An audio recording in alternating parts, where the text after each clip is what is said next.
Hello guys, අද අපි කරන්න යන්නේ SSIS වල පළවෙනි practical එක කොහොමද Excel file එකක තියෙන data ටික SQL server table එකකට load කරන්න කියලා.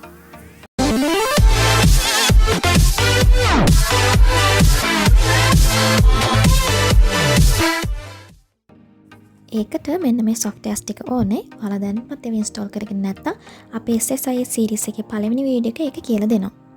ඉතින් අපි කලින් කිව්ව විදිහට මේ වීඩියෝ එකේදී අපි Excel ෆයිල් එකක ස්ටෝර් කරලා තියෙන data database table එකකට දාන විදිය බලමු. අපි මේක කරන්නේ SQL server integration service වලින්. අපි මුලින්ම Visual Studio open කරගෙන ඒකේ new project එකක් හදාගන්න ඕන. ඉතින් එතනින් business intelligence කියන option එකේ integration services වල integration service project කියන type එක අපි තෝරගන්නවා. ඉතින් මේක ඔයාලගේ Visual Studio එකේ පේන්නේ නැත්නම් ඔයාලා SSDT කියන pack එක install කරගන්න ඕනි. ඒක install කරන විදිහ අපි කලින් වීඩියෝ එකක explain කරා. ඒ වීඩියෝ එකේ link එක පල්ලෙහා description එකේ තියෙනවා. ඉතින් අපි මුලින්ම අපේ project එකට නමක් දාගන්න ඕන. මම example 1 කියලා දාගන්නම්. ඊට පස්සේ project එක save කරන්න ඕන location එක select කරලා okay කරාම new project එකක් open වෙනවා. ඉතින් මෙතන පෙන්වන්නේ SSIS toolbox එක. අපි මුලින්ම අපේ project එක හදන්න මෙතන තියෙන data flow task කියන එක drag and drop කරගන්න ඕන.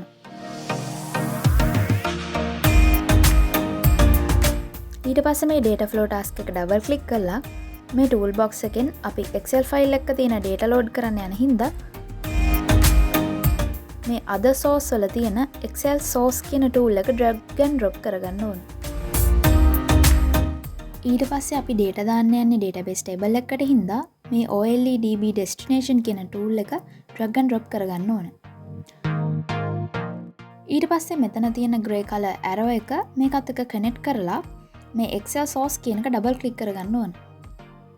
මේ තියෙන Excel source edit එක අපිට පුළුවන් මෙතනින් අපේ Excel file එක මේ project එකට load කරගන්න. මේ අපි මෙතන new එකට ගිහිල්ලා මෙතනින් browse කරලා අපිට ඕන Excel file එක select කරගන්නවා. ඊට පස්සේ අපි මේක ඕකේ කරගන්න ඕන.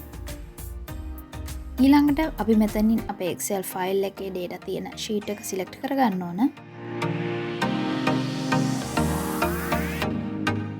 මෙතන අපිට columns ටික බලා ගන්න පුළුවන්. මෙතන errors තියෙනවා නම් පෙන්නනවා. ඒ වගේම preview button එක click කරපුවාම Excel file එකේ තියෙන data ටික බලා ගන්න පුළුවන්. අපි මේක ඕකේ කරාම මෙතන තියෙන error icon එක අයින් වෙනවා. next අපි database එක connect කරගමු. මේ තියෙන OLEDB destination edit එක අපි මෙතන new ගිහිල්ලා මේ මම කලින් add කරගත්ත servers ටික අපි අලුත් එකක් add කරගමු. new ගිහිල්ලා මෙතන තියෙන server name එකේ අපි local කියලා දෙමු. ඒක brackets ඇතුලේ දාගන්න ඕන. ඊට පස්සේ අපි database name එක select කරන්න ඕන. මම කලින් SSIS කියලා database එකක් හදාගත්තා. මම ඒක select කරනවා. මෙතන test connection click කරපුවාම server එකට connect වුණා නම් successful කියලා වැටෙනවා. ඊට පස්සේ අපි මෙතනින් හදාගත්ත server එක select කරලා okay කරනවා. ඉතින් අපි මේ option එකෙන් අපේ Excel file එකේ තියෙන data යවන්න ඕන database table එක තෝරන්න ඕන. ඒකට අපි SQL Server Management Studio එකට ගිහින් new table එකක් හදාගන්න පුළුවන්. query එකකිනුත් පුළුවන්. එහෙම නැත්නම් අපිට Visual Studio project එකෙන්ම මෙතන new ගිහිල්ලා auto table එකක් හදාගන්න පුළුවන්. මම මේ option එකෙන් table එක හදන්නම්. මෙතන තියෙන create table query එකේ අපි අලුතෙන් හදන්න යන table name එක මේ විදිහට change කරගන්න පුළුවන්. ඒ වගේම මේ තියෙන්නේ column names and data types. ඒ විදිහට මේක okay කරපුවාම table එක auto create වෙනවා. මේ view existing data click කරපුවාම දැනට අපි හදපු table එකේ තියෙන data බලා ගන්න පුළුවන්.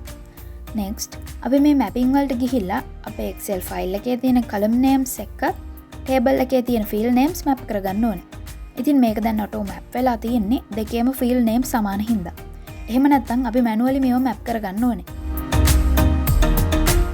මැප් කරන විදිය මන් දැන් මේවා ඩිලීට් කරලා පෙන්නන්නම්. මෙන්න මේ විදිහට ඩිපාර්ට්මන්ට් ID එක ඩ්‍රැග් කරලා අනිත් ටේබල් එකේ ID එකට ඩ්‍රොප් කරපුවාම ෆීල්ඩ්ස් මැප් වෙනවා. ඒ මැප් කරගන්න ඒවා මෙතනින් අපිට බලා ගන්න පුළුවන්.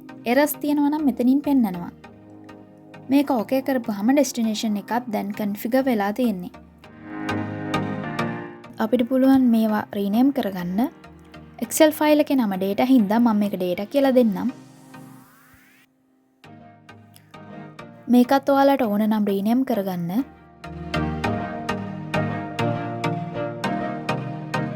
අපි දැන් මේ ප්‍රොජෙක්ට් එක රන් කරමු. මෙන්න මේ ස්ටාර්ට් බටන් එකෙන් ප්‍රොජෙක්ට් එක රන් කරගන්න පුළුවන්. ප්‍රොජෙක්ට් එක රන් වුණාට පස්සේ මෙන්න මේ විදිහට green tick එකක් එනවා නම් ඒකෙන් mean වෙන්නේ ප්‍රොජෙක්ට් එක successfully run වුණා කියලා. ඉතින් අපි දැන් මේකේ තියෙන data table එකට ගිහිල්ලාද කියලා බලමු.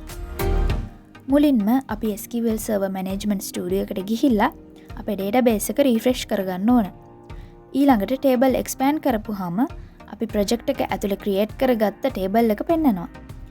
ඉතින් අපි ඒකේ data තියෙනවද කියලා බලමු. මේ අපේ Excel file එකේ තිබ්බ data දැන් මේ table එකට ඇවිත් තියෙන්නේ. මම Excel file එක open කරොත්